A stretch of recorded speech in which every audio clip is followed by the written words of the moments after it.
You know, folks, there's a ridiculous argument going around saying that black people don't have the right to do country music. This is absurd. Black people invented country music, along with all other genres of music for the most part. That's like saying LeBron James doesn't have the right to dunk.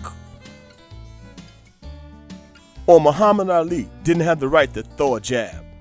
Or Michael Jackson didn't have a right to do the moonwalk. Now, I do want to say that this argument has been brought to the forefront by former Dukes of Hazzard actor, and he acted on the Have and the Have-Nots, John Snyder. He had the nerve to call out Beyonce for doing country music.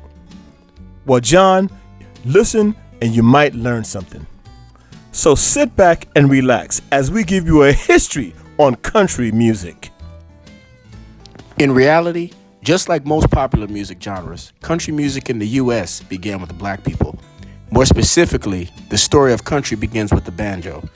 The modern-day banjo is a descendant of a West African instrument made from gourds called the konting. When enslaved persons were taken from Africa to America, their instruments came with them. For 400 years, enslaved people created their own music, hymns, spirituals, and field songs, all with roots in African music. Accordingly, in the 1840s, the banjo was seen as exclusively as a black instrument. Did you hear that? The banjo was seen as an instrument of black people exclusively. It was unheard of for a white person to play the banjo. The banjo, a signature instrument of country music, was brought to America from West Africa by the transatlantic slave trade. Many early country songs were adapted from the melodies of hymns performed by black ministers in the South, while the song's creators rarely received credit. Looking back on early hits of the genre, Louis Armstrong performed on Jimmie Rodgers' landmark Blue Yodel No. 9, recording in 1930, though his playing went uncredited.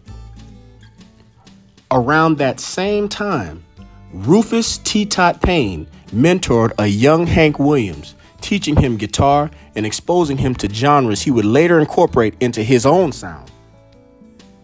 So as you can see, he was influenced by him. And yes, it was that Hank Williams, the one who is considered the pioneer, the father of country music. The late, great Ray Charles' landmark 1962 album, Modern Sounds in Country and Western Music, blended the contemporary Nashville sound with R&B and spent 14 weeks, let me repeat that, 14 weeks atop the U.S. pop albums chart. The album exposed a larger audience to country music and cemented Charles' status as one of the most popular artists of his era. In the 1970s, Southern soul singers like Candy Staton and Bobby Womack found success blending country and soul. Now that bears repeating. Ray Charles exposed country music to a wider audience. More black artists began to find success on the country charts during Country Outlaws era in the 1970s. The Pointer Sisters' 1974 hit, Fairy Tale, scored them a Grammy for Best Country Vocal Performance, the first all-female group to win the award.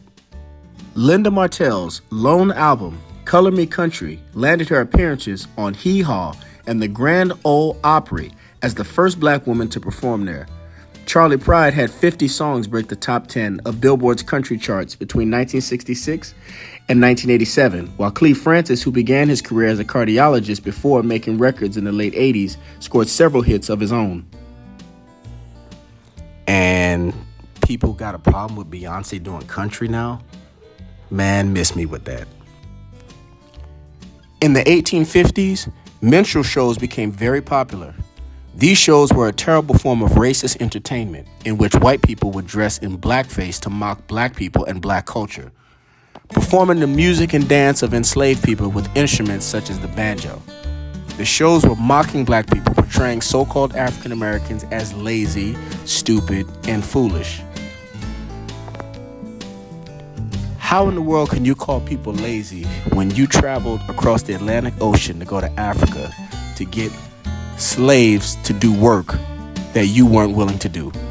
Now, to me, that's the definition of lazy, but I digress. These stereotypes originated on the plantation and still linger as overarching prejudices towards black people. Then, somewhat unintentionally, minstrel shows introduced the banjo to white audiences in an quote-unquote acceptable way. And the banjo was quickly appropriated by white people. Thus, the minstrel show laid the groundwork for the rise of what was called hillbilly music, roughly around the 1920s. Hillbilly music, which would later be renamed country, became the music of the South. Hillbilly music was not solely centered around the banjo. The first hillbilly artists drew inspiration from slave spirituals, field songs, hymns, and the blues, which itself has black origins. All the music mentioned, spirituals, field songs, etc. Did you get that? Field songs, spirituals. Who worked the fields? Black people worked the fields. And yes, all the music mentioned was created by black folks. In the 1920s and 30s, despite America being a deeply segregated nation, both black and white hillbilly artists collaborated on a number of popular tracks. Nearly 50 so-called African-American singers and musicians appeared on commercial hillbilly records between those years, because the music was not a white or Aryan tradition, but a fluid phenomenon passed back and forth between the races. Now, this is according to Patrick Hubert, a history professor at Missouri University of Science and Technology. After World War I, hillbilly music was officially rebranded as country music and commercialized. Big record labels wanted to sell country music, but couldn't do so if it was integrated. Thus, black artists on previous famous records received no recognition, and the covers were sold with white stand-ins. Did you hear that? So the black artists had white stand-ins on their record labels, not giving credit to the original black creators of the music. Suddenly, country music became marketed as white music.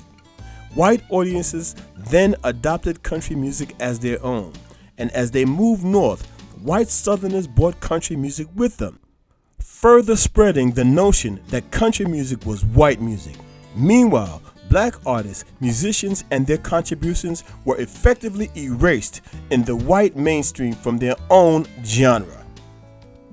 So yes, let's just tell the truth. Like so many other things, black artists were effectively erased from their own genre of music.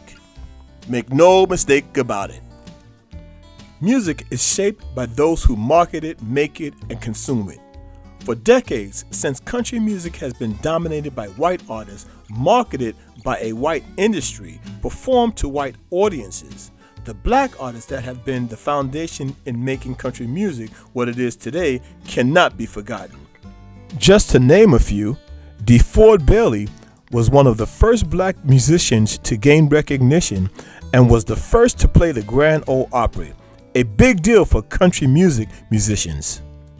His harmonica playing style greatly influenced the country musicians that followed him. Do any of you remember Charlie Pride? Pride was the first black artist to be inducted into the Country Music Hall of Fame and is often referred to as country music's first black superstar. And by the way, perhaps the greatest country song ever recorded was recorded by Ray Charles, Georgia on My Mind. If you've never listened to that song, please take a moment to listen to Georgia on My Mind by the late, great Ray Charles. Have you ever heard of Gus Cannon? Well, Gus Cannon was a black musician who helped popularize jug bands, a precursor to country in the 1920s, and he ended up teaching Johnny Cash. Yes, that Johnny Cash, the world-renowned white country singer, was taught by a black man, Gus Cannon. The fact is, we can go on and on and on about the history of blacks in country music and in the establishment of country music, but I will take this time to mention a few females that you may or may not have heard of. Valerie June, Allison Russell, Brittany Spencer, Amethyst Kia, and Mickey Guyton. Mickey Guyton released a song, Black Like Me, in response to the death of George Floyd. And in 2022, she sang the national anthem at the Super Bowl. Now, we mentioned the Pointer Sisters earlier. Do you remember the song Romeo and Juliet by the Pointer Sisters back in the 80s? A huge country hit. And who can forget Sail On by the Commodores? Sail on down the line about a half a mile or so. Okay, I digress a little bit. But you get the picture. Now, can you imagine for a minute if black people said we don't want any white people to do our songs? Don't do R&B, don't do reggae, don't do gospel, don't do spiritual music, don't do jazz. Just think about that for a second. Imagine if we said no one can do hip-hop but the people who created it, us. What, is it a whites-only sign on country music? I mean, it's absurd. Imagine if we said no one can do funk but us. No one can do soul music but us. Y'all need to stop it. And speaking of soul music, did anyone see the Super Bowl special with the Super Bowl Soul? And on that soul music, they had Robin Thicke doing soul music. You mean to tell me they couldn't find Casey and JoJo or Anthony Hamilton or Jaheim to do the soul music? I mean, again, it's ridiculous for someone to say that we can't do the country music that we created. We created it, they appropriated it, and now they're trying to take us out of the music that we created. It is ridiculous, and it has to stop. So yes, Beyonce has the right to do any type of music that she so chooses, including country music, or rock and roll, or R&B, whatever she chooses to do. Because the truth of the matter is, whether you like it or not, we created it all. And if you don't know, well, now you know. And if you didn't know, you better ask somebody. The Black Excellence and Abundance channel, where Black history is every day. Thanks for watching. Please like, comment, share, and subscribe.